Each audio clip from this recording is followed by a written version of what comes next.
Monastery Pelling. ভিতরে ছবি তোলা বারণ। ভিতরে বহুদিন পুরাতন সব পাণ্ডুলিপি রয়েছে, ধর্মগুরুদের সব পাণ্ডুলিপি। তো ভিতরে সিঁড়ি ছোট ছোট, এত স্লিপ, আমি তো একদম সিঁড়ির উপর থেকে পুরো একদম স্লিপ করে পড়লাম। ভাবলাম কোমর ফোমর ভেঙেছে, লাস্ট অবধি দেখলাম কোমর ফোমরে কিছু হয়নি। পায়ের ডান দিকে একটু আঘাত লেগেছে, কতটা আঘাত লেগেছে এখনো বুঝতে পারছি না, পরে বুঝতে পারবো।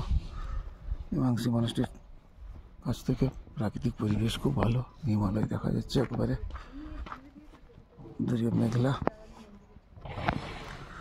মীমাংসী মনাস্ট্রি পেলিং সাইড সিনের মধ্যে পড়ে।